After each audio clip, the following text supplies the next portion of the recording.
Hey everyone, how's it going and welcome back to ROBOTBOY, and in this video we're going to be taking a look at a concept that I had for a video game that I just really wanted to share with you all. It's an idea that I have been thinking about for a while, and I finally thought, you know what, I'm just going to sit down and write this out properly and just share it with you. So here we go, a bit of a different video today, but one that I hope gets your brain whirring. By the title of the video, you'll probably know the general concept already. The heroes versus villains game mode mechanics from Star Wars Battlefront 2, but instead incorporated within the Marvel universe and with the Marvel characters. The game could be called Civil War, or I don't know, Marvel Civil War, whatever it will be, and it would be a multiplayer arena style action fighting game. What I'll do first is I'll run through what heroes versus villains is as a game mode before I move on to explaining how this could translate over to the Marvel series and the Marvel characters, just for people who don't know what this game mode is. In Star Wars Battlefront 2 Heroes vs Villains, 2 teams of 4 players compete in arena-based levels. Each team has 10 target lives. After the match begins, a random player is selected on both teams to be the target. The other 3 players on each team have unlimited lives, with a 10-second respawn delay upon death.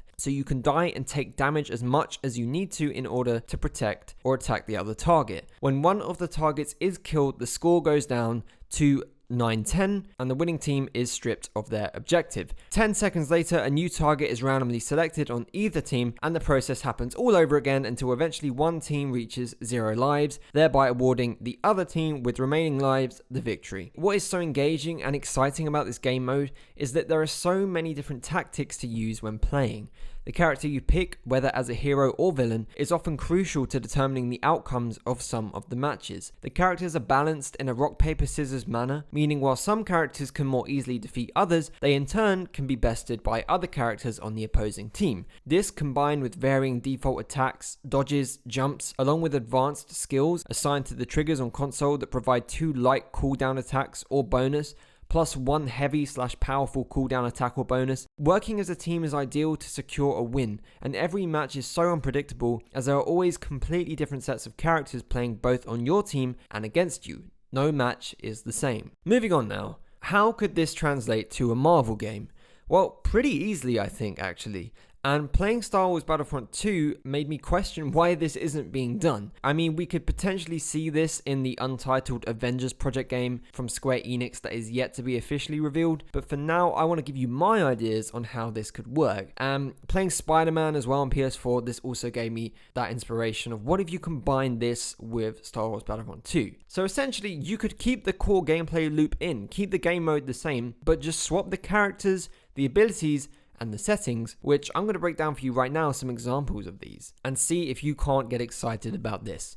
So, some examples of settings: instead of Takodana or Endor, the foresty maps, you could have Wakanda or Bahut, the planet that the Guardians crash land on in Guardians of the Galaxy 2. Instead of Hoth, the snowy planet, you could have the Hydra Lab from Captain America Civil War. Instead of the Death Star, you can have the interior of a S.H.I.E.L.D. helicarrier. You could have the Berlin airport from Captain America Civil War, Asgard, destroyed New York City from Avengers, Sakaar from Thor Ragnarok, Titan from Infinity War, Sokovia from Age of Ultron. There are so many locations to choose from that will provide so many different settings, backdrops, and gameplay opportunities. Right, locations out of the way. Some examples now of characters and their abilities, which I will break down by referring to default attack first, which would be their standard. If we were looking at a PlayStation controller, it would be their standard R2 attack. Their 2 light attacks, which would be the upper bumper buttons such as R1 and L1, and then the heavy attack, which is usually a combination of L1 and R1 at the same time, and with all characters being able to melee with the R3 button. So let's start off with a few of the core characters, and of course there are so many other characters to choose from. So for example, you could have Iron Man, who would play very similar to Boba Fett in Star Wars Battlefront 2. His default attack would be lasers from the hands, with wrist rocket concussion like Boba Fett, and a mini rocket barrage being his light attacks, with a chest cannon being his heavy attack. You then have obviously Captain America, who with R2 can throw super strong punches. His R1 could be a shield throw and return, L1 being a shield slam, and an area of effect buff that increases teammate strength could be his heavy ability. Black Panther could be similar to Darth Maul, with rapidly quick melee attacks as his R2 attack, a dash strike and health regen area of effect buff as his light attacks,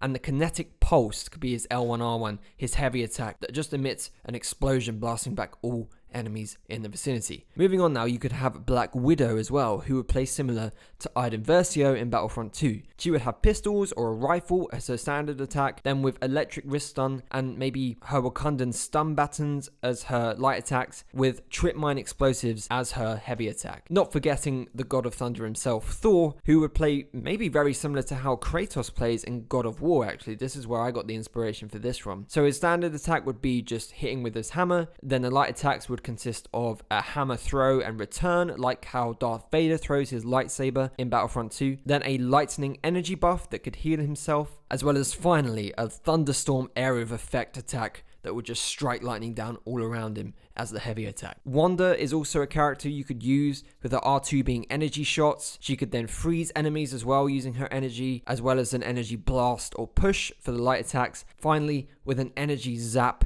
similar to Palpatine's chain lightning as a heavy attack. Rocket would be a cool character as well, who'd be very similar to Bosk, lots of gadgets and alien tech. He'd have an alien rifle as his primary weapon, with proximity grenades and a stun grenade as the light attacks, and lastly a heavy attack consisting of a toxic gas bomb or potentially even X-ray goggles that could help him see through walls. Doctor Strange would be a fun one to include as well, where he would use his energy whips and lasso as his primary attacks. Then energy discs and decoys could be his light attack, with a time freeze / slowdown as his heavy attack. Vision would be great as well, throwing very strong punches with his default attack, maybe an anti-gravity lift / stun, and a head laser as his light attacks, with a health area of effect buff as his heavy. Hulk, well, there's only one default attack for that, which is, of course, punching. You could do something like a Hulk dash punch and a Hulk ground slam as his light attacks, with a Hulk rage as his heavy attack, which would make him give increased damage and allow him to take less damage for a certain amount of time.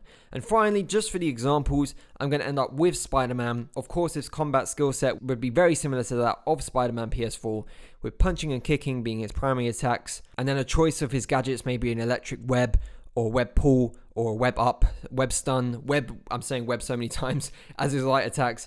And then his heavy attack could be something cool like the Iron Spider arms, because I imagine he'd be wearing his Iron Spider suit in the game.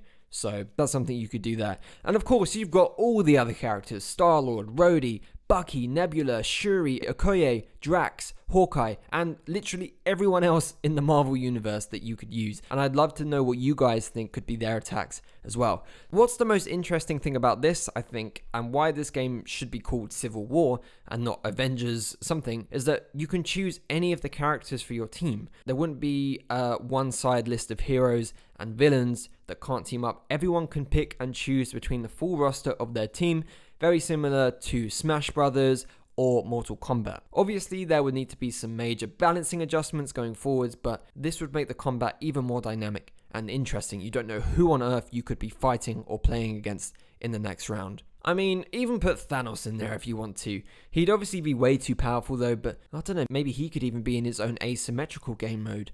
You know, one person plays as Thanos and then a team of 3 to 4 have to take him out. Ooh, that's a cool idea. Maybe an idea for another video. Anyway, that concludes this video right now. Just sharing some ideas and concepts I had about a game of this scale and potential. I would personally love a game like this in the future, as I do believe the heroes versus villain game mode mechanics in Star Wars Battlefront 2 works so well and effectively as an online game mode. But what do you think? Please do leave your thoughts and ideas in the comments below. Do you like this concept that I've outlined? Do you have any improvements and suggestions to add? I'd like to know what alternative attacks and defense options you'd give to the characters I mentioned above, and what other characters you think would be great to have in this game were for it to become a reality. And finally, how feasible do you think it is that we would ever see a game like this in the future? As always, please give the video a thumbs up if you enjoyed it, and do subscribe to join me on this journey if you haven't done so already. I've got some brand new merch up on Redbubble if you want to purchase any funky retro ROBOTBOY items, and if you're feeling super generous, please do head over to my Patreon to help support this channel, and the link to that is in the description below. And with that, I'll see you in the next video.